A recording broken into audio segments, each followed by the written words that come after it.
On April 23rd, a Ukrainian tank crew locked onto a target that their gun had no business hitting.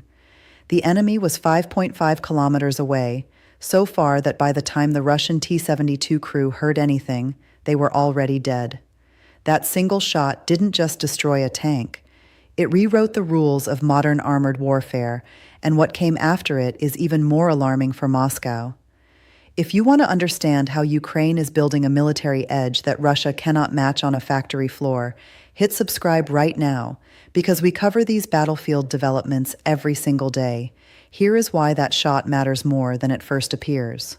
The Leopard 2A6 fires a DM-53 kinetic energy round, essentially a hardened steel dart moving at 1,700 meters per second, or roughly 3,800 miles per hour. At that velocity, a 5.5-kilometer flight takes less than 3.5 seconds. The published maximum effective range for that round is 5,000 meters. Ukraine's claimed kill came at 5,500, just 500 meters beyond the weapon's official ceiling.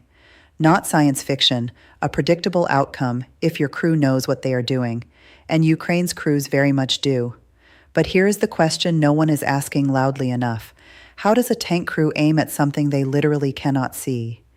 The answer involves a system of coordination that Russia did not anticipate and still cannot counter effectively. Ukrainian reconnaissance drones were positioned above the Russian tank before the shot was taken, feeding the Leopard 2A6 crew a continuous stream of data: target position, heading, turret orientation, hull angle. The tank's own fire control computer was processing variables most people never think about: barrel wear, air temperature, barometric pressure, the curvature of the round's trajectory across 5 kilometers of open air. The crew was not guessing. They were solving an equation that the Russian T-72 crew never knew was being written. By the time the answer arrived, it was traveling at the speed of a rifle round and massed like a sledgehammer. Now here is where the story gets significantly larger and more consequential for the war's outcome. While that record-breaking kill was making headlines, Ukraine was quietly doing something that alters the entire balance of armored warfare at scale. Defense Express reported on April 7th that Ukraine is converting older Leopard 1A5 tanks, a 1970s design, into specialized self-propelled howitzers, not by stripping them down and starting over, by re-engineering what was already there. Standard modifications give these vehicles an effective range of 12 kilometers. Upgraded barrels currently in development push that to 18 kilometers, over 11 miles. Think carefully about what that means. Ukraine does not just have a tank that can snipe beyond visual range. It is building an entire fleet of mobile artillery platforms that can strike, relocate, and strike again before the enemy even identifies the origin point. And unlike towed howitzers, these vehicles move. That mobility is the difference between a gun and a ghost. The accuracy gap matters just as much as the range. Reuters reported in March that Ukrainian crews operating Western platforms need 3 to 4 rounds to neutralize a specific target: a fortified position, a vehicle, a bunker. Russian T-series crews using Soviet-era fire control systems require up to 7. That is not a small gap. That is the difference between a crew that controls the engagement and a crew that is burning through ammunition, hoping one connects. And every extra round fired is another second of exposure. If you have not subscribed yet, do it now.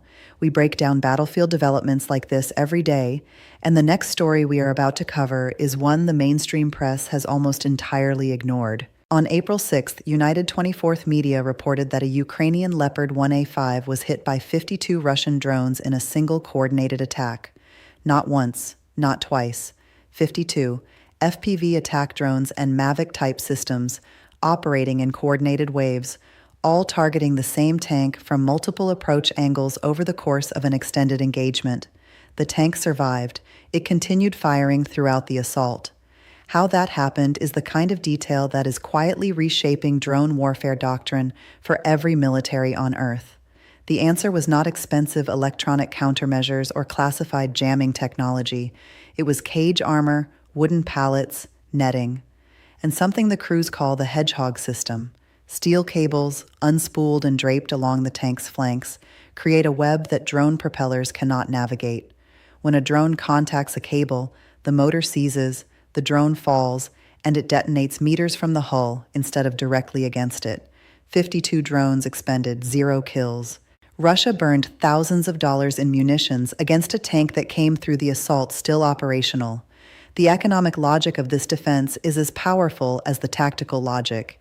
If you can protect a multi-million-dollar platform from a drone that costs a few $100s, the arithmetic of attrition begins to shift. This is not improvisation.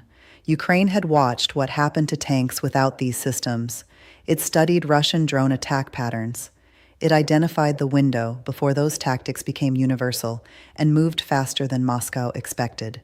The modifications did not compromise the tank's combat function. The turret rotated freely throughout the entire 52-drone engagement.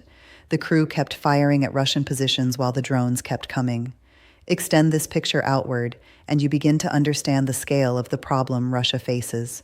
Russian tank production is estimated at somewhere between 100 and 250 units annually, depending on the source. And analysts who track procurement closely suggest the real number sits closer to the lower end of that range.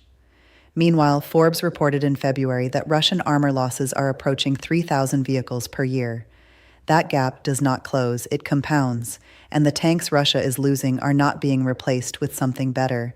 They are being replaced, to the extent they are replaced at all, with the same Soviet-era designs at the same doctrinal limitations. Ukraine, by contrast, received something that cannot be counted in units. It received Western fire control systems so sophisticated that Ukrainian crews found capabilities the manufacturers had not fully documented. It received the freedom to modify those systems without bureaucratic approval chains.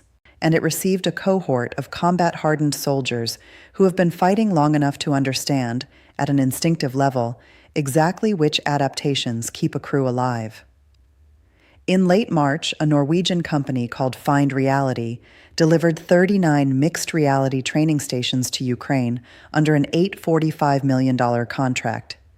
These systems allow tank crews to run through hundreds of targeting scenarios, practice fire control procedures, and rehearse tactical decisions without ever placing an actual tank in a position where Russian reconnaissance can find it. Training time no longer requires fuel, ammunition, or exposure. Ukraine's armor stays hidden until the moment it is actually needed. When it appears, the crews inside have already run the scenario dozens of times in virtual reality. The 5.5-kilometer kill will be studied. The drone survival story will be documented. The Leopard to howitzer conversions will be replicated. But the deeper lesson, the one military planners in Beijing, Tehran, and Brussels are absorbing right now, is about what happens when a nation under existential pressure is given capable equipment and the latitude to think. Ukraine did not just receive Western tanks, it received the conditions to innovate faster than its adversary, and in modern warfare, the side that adapts faster almost always wins. If this analysis gave you something the mainstream coverage did not, a real understanding of what is happening on the ground, then share this with someone who needs to see it. Drop your reaction in the comments. Which of these Ukrainian innovations do you think changes the battlefield most? The long-range kill, the drone defenses, or the howitzer conversions? Every comment pushes this to a wider audience and helps us keep covering stories like this at the depth they deserve. Subscribe if you haven't. We do this every day.